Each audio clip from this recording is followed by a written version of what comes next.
तो ऐसे आपको यहाँ पर ट्रायंगल के 3 वर्टेक्स दे रखे होंगे। तो ट्रायंगल के जो 3 वर्टेक्स हैं उनको आपको कैसे लिखना है, x1 y1, ये x2 y2 x3 y3। अब ये डिटरमिनेंट जब आप निकालोगे तो डिटरमिनेंट हमेशा स्क्वायर मैट्रिक्स का निकलता है। तो उसको स्क्वायर मैट्रिक्स में कन्वर्ट करने के लिए यहाँ पर आपको कांस्टेंट वैल्यू लेनी है, 1 1 और 1। और 1 1 1 ही तो लेनी है यहाँ पर, क्योंकि जब आप इसको सिंप्लीफाई करोगे ना तो आपके पास यही वाला फार्मूला बन जाएगा। आगे बाहर हाफ लगाना है तो बिल्कुल आपके पास सेम यही फार्मूला बनेगा। जैसे अब आप x1 के हिसाब से इसको सॉल्व करोगे, इस रो को छोड़ देंगे हम, इस कॉलम को छोड़ देंगे तो आ जाएगा y2 माइनस y2। x1 ये आ गया, y2 माइनस y2। ठीक है, ऐसे ही फिर आगे सॉल्व करोगे ना तो पूरा ये फार्मूला आपका बन जाएगा। अब एरिया ऑफ ट्रायंगल वही आपको ध्यान रखना है कि भाई एरिया ऑफ ट्रायंगल नेगेटिव नहीं होना चाहिए, लेकिन डिटरमिनेंट की जो वैल्यू होती है वो नेगेटिव हो सकती है। तो अगर एरिया ऑफ ट्रायंगल नेगेटिव आता है, area of triangle negative, then we can neglect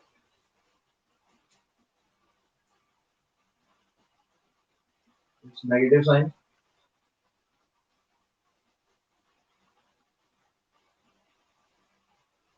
ठीक है, एरिया ऑफ ट्रायंगल आपने निकाला, मान लो वैल्यू आ गई उसकी -10, तो उसको आप +10 करके लिख दोगे ताकि आपकी जो वैल्यू है वो पॉजिटिव हो। दूसरी चीज यहाँ से पता चलेगी, अगर ये तीनों पॉइंट सपोज आपके पास ट्रायंगल नहीं बना रहे हैं, ये कोलिनियर पॉइंट है, x1 y1 x2 y2 x3 y3। तो यहाँ से अगर आप एरिया निकालने की कोशिश करोगे तो उसमें क्या होगा, आपका जो एरिया है वो 0 आ जाएगा। Area of triangle equals to 0, then points are collinear.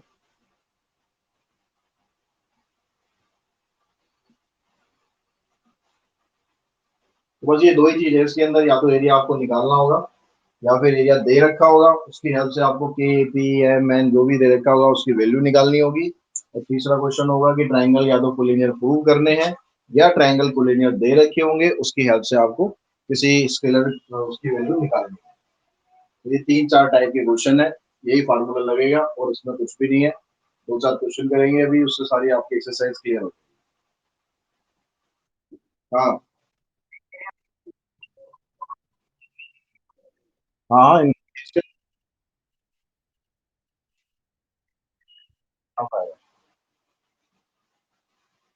जब आप एरिया ऑफ इसका निकालोगे, अगर पॉइंट आपको कोलिनियर दे रखे होंगे ना तो आप इस हाफ को छोड़ सकते हो, क्योंकि जब ये 0 के बराबर होगा तो हाफ को उधर लेके जाओगे तो वो खत्म ही हो जाएगा। उस केस में आप हाफ को स्किप कर सकते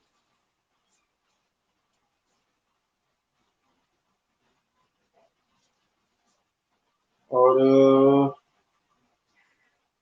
उस क्वेश्चन देखो अपने, फर्स्ट क्वेश्चन आपका, इवेल्युएट क्वेश्चन में यार ये बुक नेक्स्ट तो एनसीईआरटी वाली कहाँ गायब हो गई मेरी।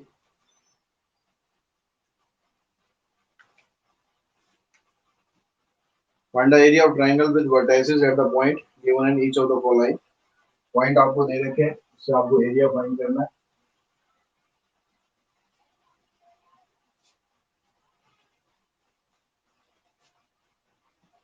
पॉइंट है आपके पास 106043, इससे आपको एरिया ऑफ ट्रायंगल फाइंड करना है। यहाँ से जब आप एरिया ऑफ ट्रायंगल फाइंड करेंगे तो उसको फाइंड करने के लिए ये फार्मूला लगा दो आप, हाफ 10604311। सिंप्लीफाई करो इसे, हाफ। और सिंप्लीफाई करने के लिए वही तरीका ध्यान रखना कि भाई आपको अगर 2 जीरो दे रखे हैं तो वहीं से स्टार्ट करो ताकि क्वेश्चन और छोटा हो जाए आपका। तो यहाँ से जो आपके पास ये आ रहा है इस कॉलम के अंदर, यहाँ पर ये वाला एलिमेंट ले लो, तो ये तो 0 है, ये तो 0 है, सीधा इससे लेंगे -3। इस रो को छोड़ देंगे, इस कॉलम को छोड़ देंगे, 1 -6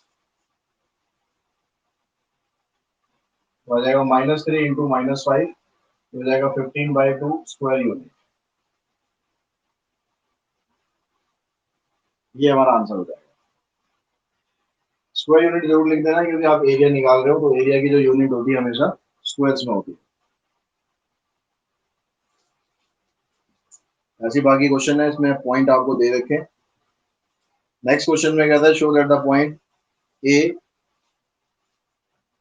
क्वेश्चन हो सकता है आगे पीछे हो थोड़े से, ठीक है, वो देख लेना एक बार। A B plus C, B C plus A and C A plus B. इसको कह रहा है कि आपको प्रूव करना है कि कोलिनियर है।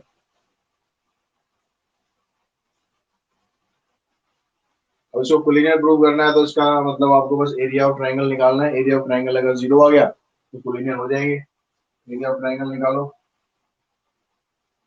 हाँ, ये आ गया यहाँ से a B plus c 1, b C plus a 1, c A plus b 1। अब इसको आपको प्रूव करना है कि भाई कोलिनियर है। एरिया ऑफ ट्रायंगल निकालते हैं। हाँ, अगर आप इससे निकालते हो ए से, तो इस रो को छोड़ देंगे, इस कॉलम को छोड़ देंगे। सी प्लस ए में से ये माइनस करना है, सी प्लस ए में से माइनस करना है ए प्लस बी, फिर माइनस ये वाली टर्म लेते हैं बी प्लस सी। इस रो को छोड़ेंगे, इस कॉलम को छोड़ेंगे, यहाँ पर रहेगा बी माइनस सी प्लस 1। इस रो को छोड़ेंगे, इस कॉलम को छोड़ेंगे, तो ए प्लस बी। ए प्लस बी को इधर बी से इंटू करना है, तो बन जाएगा A B plus B square minus C को इससे इंटू करेंगे, सी स्क्वायर प्लस में सी ए।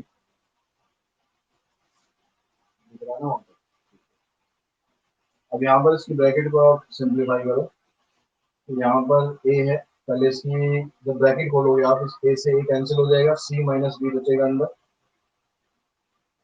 इन दोनों को मल्टीप्लाई करेंगे तो B square minus C square आ गया। इसकी ब्रैकेट खोलेंगे, ए बी प्लस में B square minus C square minus C, इसको और मल्टीप्लाई कर लो, A C minus A B. इसकी ब्रैकेट खोलेंगे,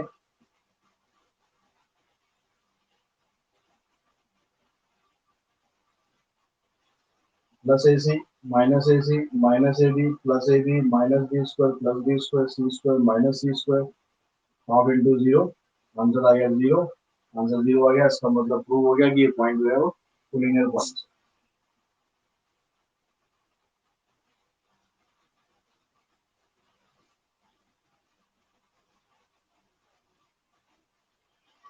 ठीक है, समझ में आ गया।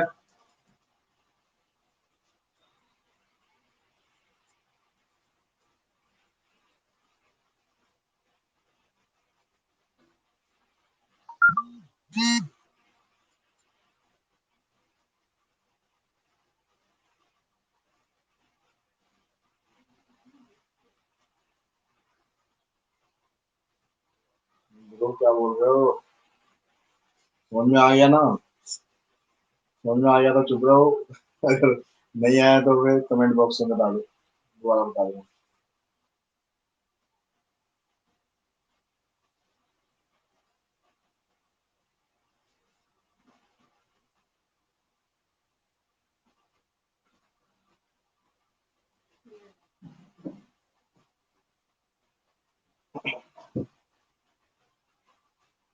नेक्स्ट क्वेश्चन है, कहता find the value of A triangle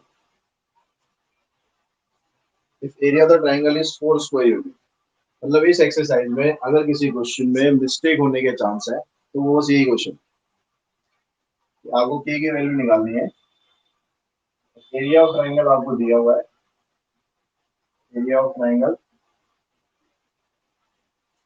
is 4 square unit. तो वर्टाइसेस दे रखी है आपको फर्स्ट पार्ट में, के 0 4 0 0, के 0 4 0 0। एरिया ऑफ ट्राइंगल 4 दिया हुआ है, तो एरिया ऑफ ट्राइंगल लिया हमने यहाँ पर 4। एरिया ऑफ ट्राइंगल का फार्मूला लगाया हाफ। यहाँ से पॉइंट आ गया आपके पास के 0 4 0 0 2 1 1 1 इक्वल्स टू 4।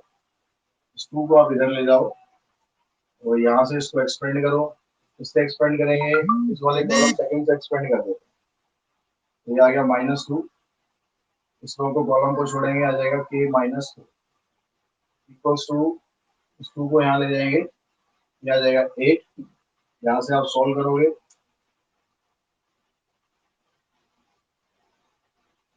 -2 के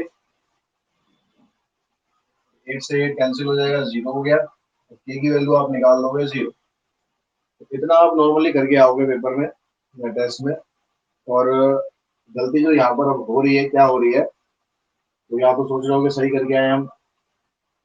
अब यहाँ पर आपको जो चीज बताई थी स्टार्टिंग में ही कि जब एरिया ऑफ ट्रायंगल हम निकालते हैं तो वो हमेशा पॉजिटिव होना चाहिए, लेकिन जो डिटरमिनेंट हम सॉल्व करेंगे उसका, तो डिटरमिनेंट तो नेगेटिव भी हो सकता है, पॉजिटिव भी हो सकता है। एरिया की जो वैल्यू आएगी वो पॉजिटिव रहेगी।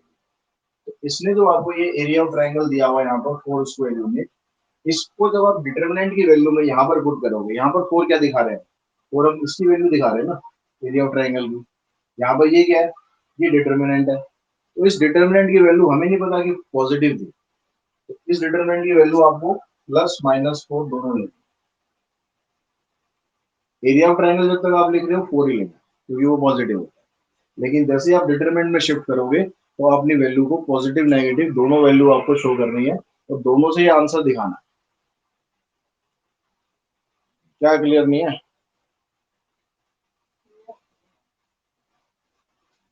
क्लियर है? अच्छा क्लियर है, ठीक है।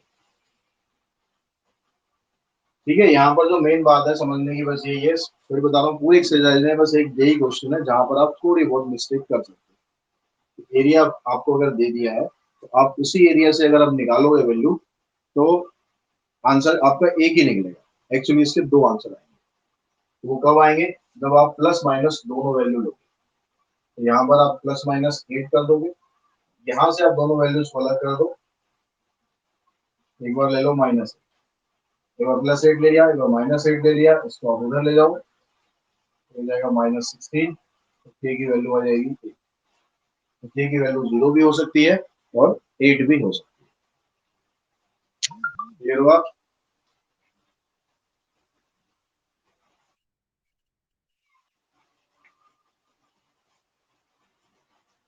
और उसके अलावा इसका जो नेक्स्ट क्वेश्चन है, वहां पर कहता है find the equation of the line joining this and this. Equation कैसे बनानी है?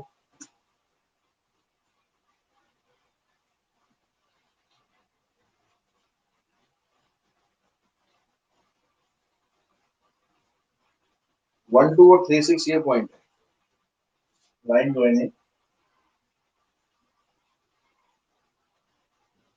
1 2 एंड 3 6। यही कह रहा है कि एक लाइन है, वो लाइन 1 2 से और 3 6 से ज्वाइन कर, तो आपको इस लाइन की इक्वेशन बनानी है।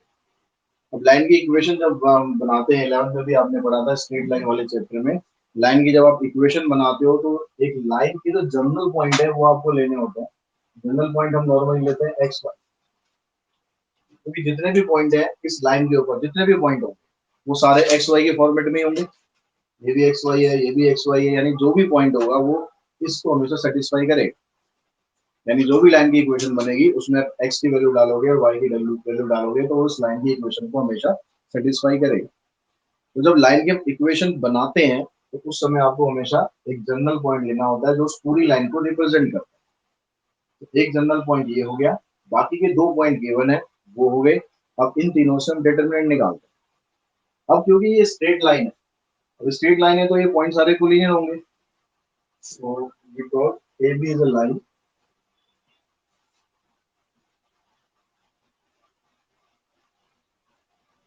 therefore A C B, A C and B are collinear points।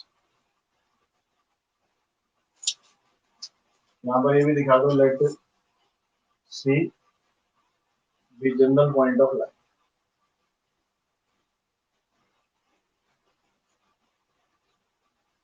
अब आप यहाँ से अगर एरिया निकालोगे, एरिया ऑफ ट्राइंगल तो 0 के बराबर होगा क्योंकि कोलिनियर है। इस केस में अगर आप ये हाफ आगे वाला लिखो या नहीं लिखो कोई दिक्कत नहीं आएगी, 1 2 एक्स वाई को नीचे ले लो या बीच में ले लो, कहीं भी ले लो। तो इस हाफ को जब इधर मल्टीप्लाई करोगे जीरो के साथ, ये पूरा जीरो होता है। तो हम इसको सिंप्लीफाई करते हैं, डिटरमिनेंट को 1, इसमें कॉलम को छोड़ा हमने, y-6 -2, इसमें कॉलम को छोड़ा हमने, x-3 +1, इसमें कॉलम को छोड़ा हमने, 6x-3 इक्वल्स टू 0। आ जाएगा y-6 -2x + 6, 6x-3, 6x - 2x हो गया 4x, -3y प्लस में y -2y, 6 से 6 कैंसिल हो गया, 2 यहाँ से कॉमन निकाल दो तो आ जाएगा 2x - y इक्वल्स टू 0। तो ये आपकी लाइन की इक्वेशन आ गई।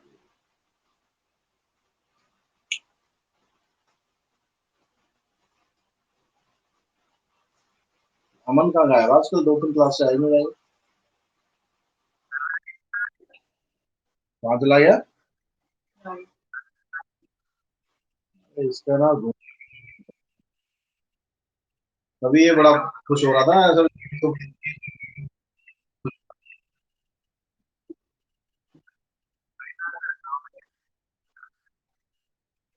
विशाल कहाँ गया?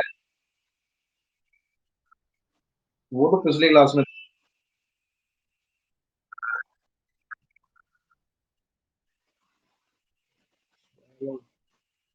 चलो खा लेंगे आपको।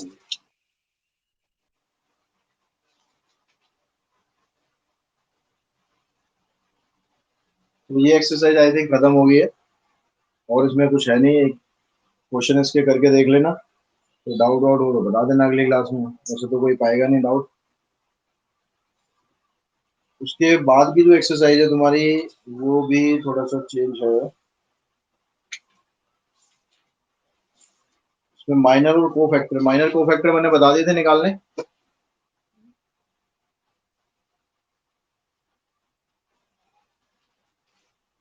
एनसीईआरटी लानी पड़ेगी मुझे, तेरी लेनी है अपनी।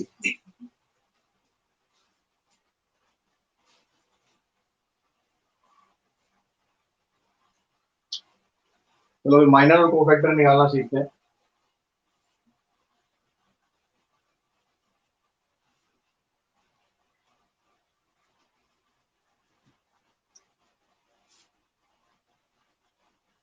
Miners and cofactors.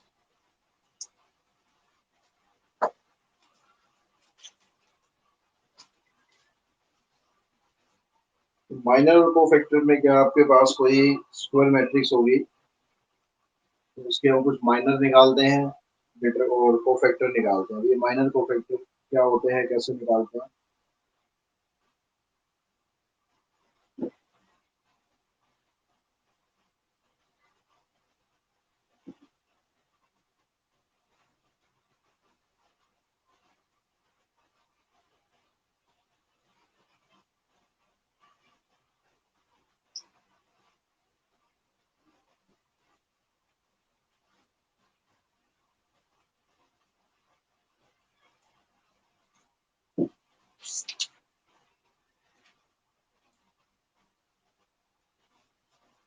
ये पहले 2x2 मैट्रिक्स से समझते हैं।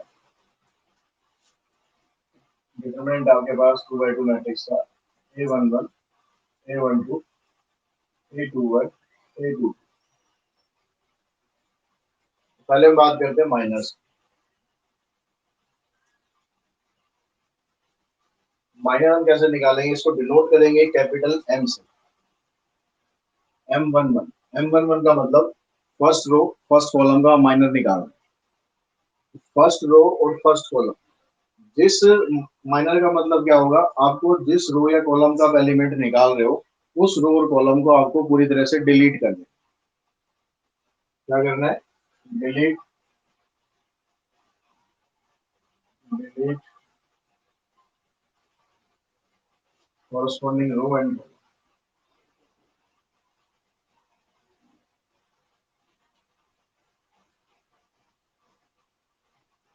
क्या हम उसको आई,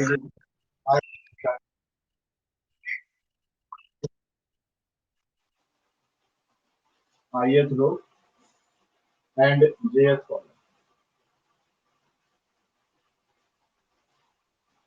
ठीक है, उसको आपको बिल्कुल डिलीट कर देना है और जो उसके बाद बचेगा आपके पास वो हमारा माइनर होगा।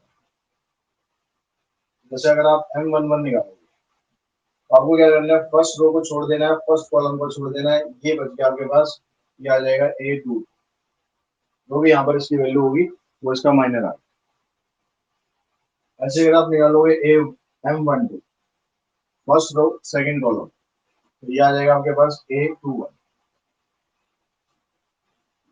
M21 second row first column, ये हो जाएगा A12। Second row second column, second row second column, ये आ जाएगा आपके पास A1। इस तरह से निकालने हैं आपको माइनर। माइनर का मतलब है कि जब आप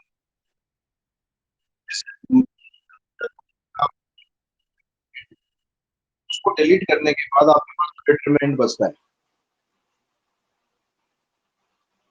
अब यहाँ पर हम ith रो और jth कॉलम को डिलीट करने के बाद जो आपके पास डिटरमिनेंट बच रहा है, इन दोनों को डिलीट किया हमने तो बस ये एक एलिमेंट बच रहा है। इस एक एलिमेंट का डिटरमिनेंट निकालेंगे तो वो आपके पास वही आ जाएगा सेम। ऐसे यहाँ पर जो जो आपको वो दे रखे हैं रो या कॉलम, उसके हिसाब से उस एलिमेंट को डिलीट करोगे। डिलीट करने के बाद उससे जो डिटरमिनेंट मिलेगा आपको वो आपका माइनर आ जाएगा। पूरी डेफिनेशन लिख देते हैं इसको। Minor is a determinant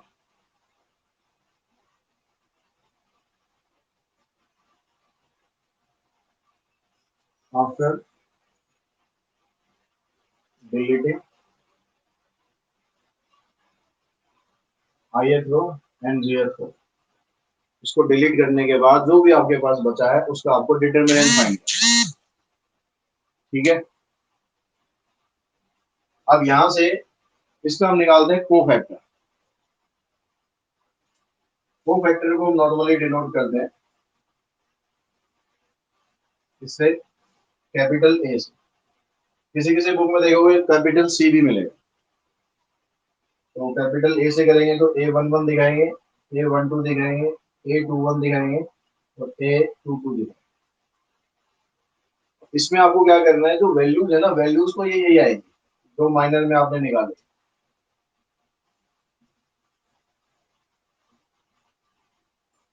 values तो यही आएंगी, बट जैसे डिटर्मिनेंट में हम करते थे कुछ चीजों के साइन चेंज कर देते। तो यहाँ पर भी आप साइन चेंज करोगे किस किस का, एक तो इसका साइन चेंज करोगे और एक इसका साइन चेंज करोगे। कैसे पता लगेगा आपको किसका साइन चेंज करना है, इन दोनों का जो प्लेस है, यानी आई और जे को अगर हम प्लस करते हैं, प्लस करने के बाद अगर वो ऑड आता है, मतलब एक्चुअली में क्या हो जाता है, जो एडजॉइंट है ये क्या हो जाता है, आई प्लस जे -1 की पावर आई प्लस जे इंटू में माइनस, ये होता है एडजॉइंट। तो जब आप आई प्लस, यहाँ तो -1 ही रहेगा, आई प्लस जे को जब आप प्लस करोगे तो यहाँ पर इवन है, यहाँ पर इवन, तो उसकी पावर तो आपकी प्लस में हो जाएगी। लेकिन जब आप इसको ये लोगे और इसको लोगे तो -1 की पावर यहाँ पर 3 आ जाएगी, इधर भी -1 की पावर 3 आ जाएगी, तो यहाँ पर साइन जो है वो नेगेटिव हो जाएगा, यहाँ माइनस आ जाएगा और यहाँ माइनस।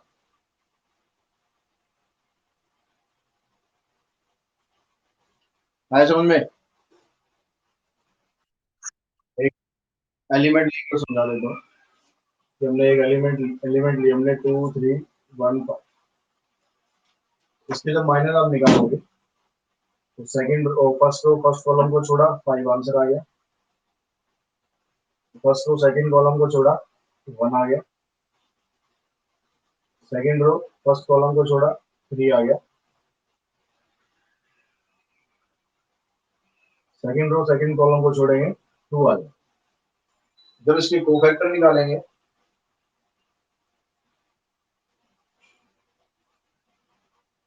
तो वैल्यू तो इसकी वही रखनी है, इसका साइन चेंज करना है, इसका साइन चेंज करना है, बस वैल्यू का कोई फर्क नहीं पड़ेगा, बस साइन पे फर्क पड़ेगा।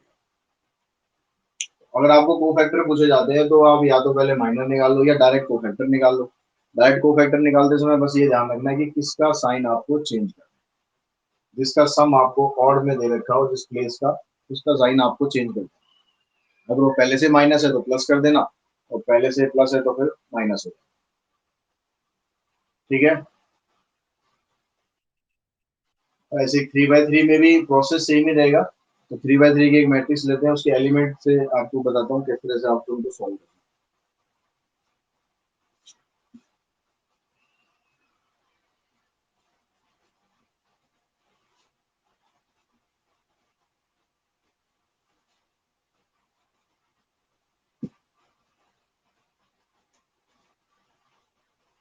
और हमारे पास आ गया 2 1 0 2 1 2 1 3।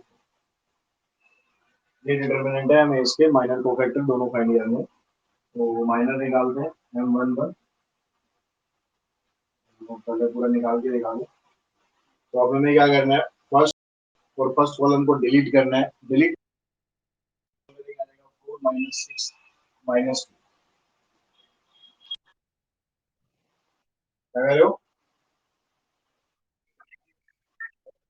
M11 है ना, फर्स्ट रो को डिलीट कर दो, फर्स्ट कॉलम को डिलीट कर दो। डिलीट करने के बाद आपके पास क्या बचा, 1 2 3 4। इसका आपको डिटरमिनेंट निकालना। M12 करेंगे तो फर्स्ट रो सेकंड कॉलम को डिलीट करो। उसके बाद बचा आपके पास 2 1 2 4। हो जाएगा 8 - 2 6 आ। धीरे धीरे इसको ये वाला स्टेप करने की जरूरत नहीं है, सीधा सॉल्व कर देना। समझ लो बस पहले अच्छी तरह।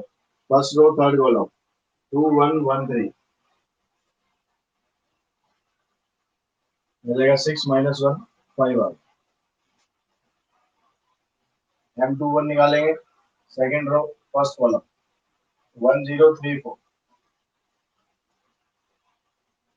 हो जाएगा 4 - 0। Second row second column 2 0 1 4। 8 - 0। Second row third column second row third column 2 1 1 3। 6 minus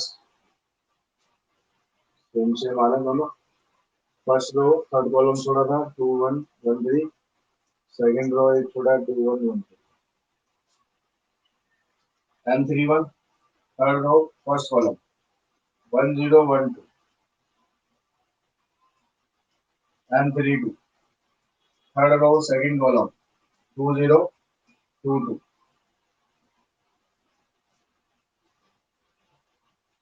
third row third column third column 2 1 2 1। आ जाएगा जी। ये तो हो गया इसके माइनर। ठीक है, धीरे धीरे प्रैक्टिस करोगे तो ये जो हमने डिटरमिनेंट में लिखा है इसको नहीं निकालना, सीधा सॉल्व कर लेना। अब इसके बाद निकालना है कोफैक्टर।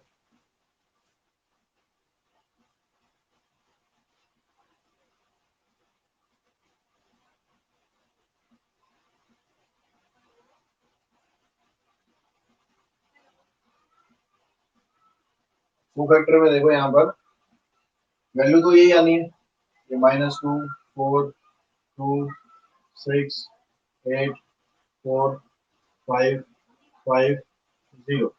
बस आपको क्या करना है, इसका इसका इसका और इसका इनका साइन चेंज कर देना, जैसे डिटरमिनेंट में कर देते। ठीक है, वो स्पेशली को ऐसा याद रखने की जरूरत नहीं पड़ेगी। जैसे डिटरमिनेंट में जिन चारों को हम साइन चेंज कर देते उन्हीं चारों का यहाँ पर भी चेंज कर। क्लियर हो गया। अब यहाँ से एक प्रॉपर्टी और बता रहा हूँ आपको। आपने माइनर निकाल लिए, कोफैक्टर निकाल लिए। थोड़ा सा मैं जगह बचाने के लिए इसको -2 4 2।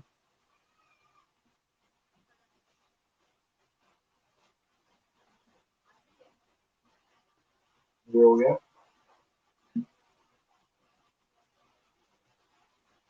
6 8 4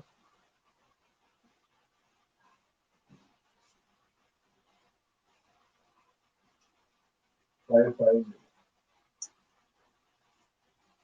वो भी जगह तो कुछ बची नहीं ज्यादा।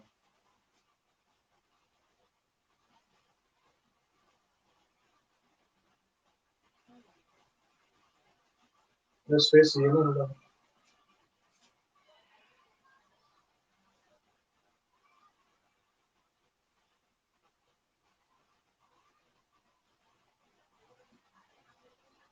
ये आपके पास माइनर है और को फैक्टर है। अब यहाँ से एक प्रॉपर्टी समझो, पहले मैं नंबर से समझा रहा हूँ।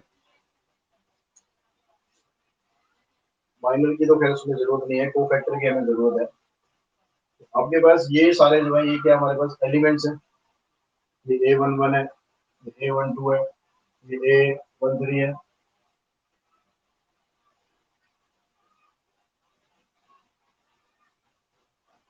A21, A22, A23, A31, A32, A3।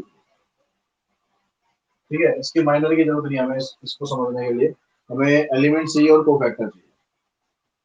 Elements और को फैक्टर में अगर आप देखोगे, अगर आप पहली रो के एलिमेंट्स को यानी A11 को,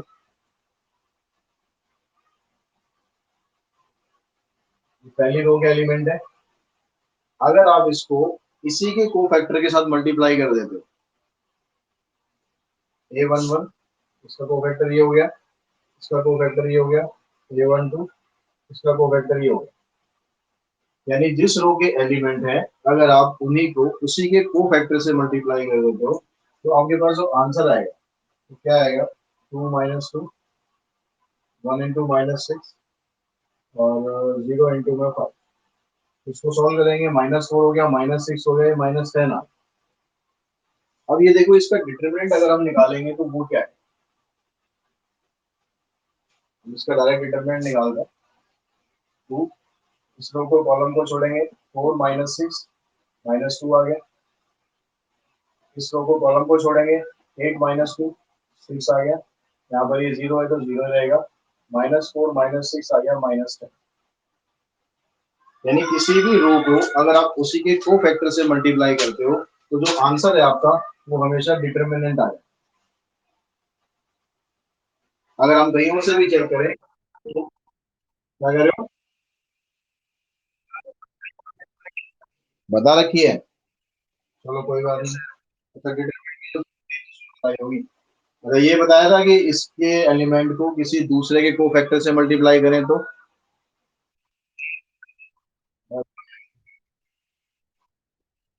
चलो फिर ठीक है। सबको पता है ना प्रॉपर्टी, किसी को डाउट हो तो बताओ।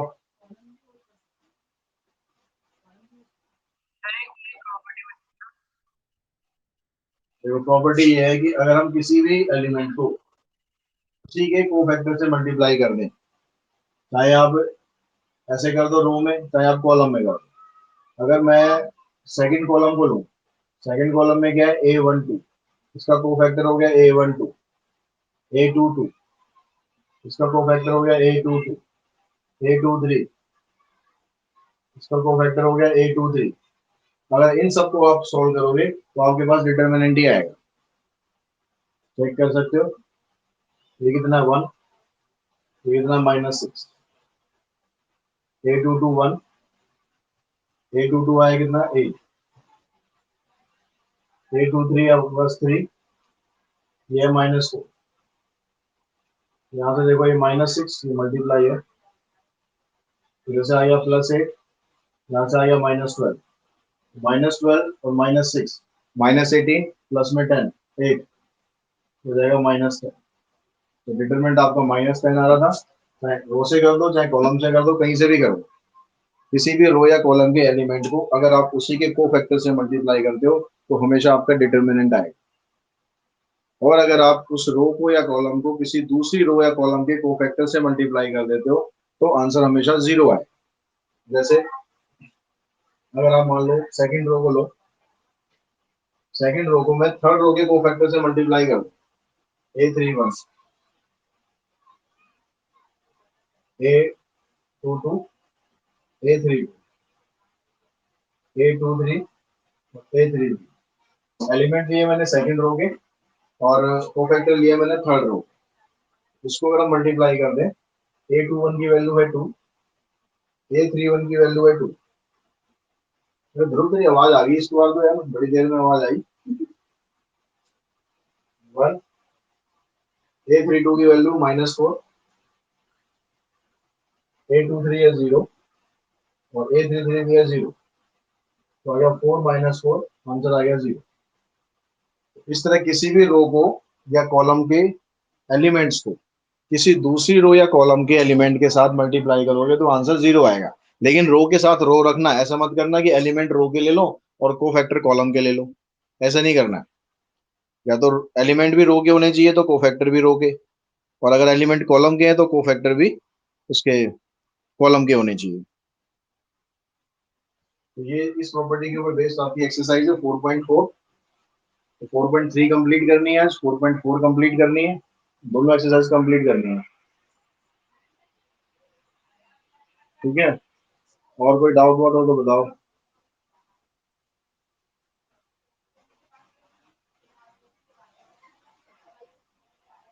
और अगली क्लास हमारी मैं एक बार अपडेट कर दूंगा, कल कर लूंगा इसी टाइम ही, लगभग 6 साढ़े 6 के आसपास।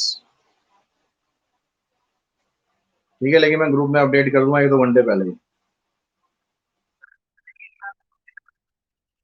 नहीं नहीं, अभी पता नहीं है मेरे को, बीच में ना एक्चुअली कल मेरे फोन की प्रॉब्लम हो गई थी, कल की क्लासेस ले नहीं पाया मैं। तो उसके लिए मुझे जाना है ऑपरेशन के लिए। अब कब जाऊंगा अभी ये नहीं पता, कि ट्यूसडे को लूँ या वेडनेसडे या थर्सडे या फ्राइडे, मंडे को कंसल्ट करने जाऊंगा। तो जरूरी नहीं है कि ट्यूसडे को ना लूँ, पर हो सकता है बीच में हफ्ते में एक आध दिन हो सकता है स्किप करने में। ठीक है, वो मैं बता दूंगा।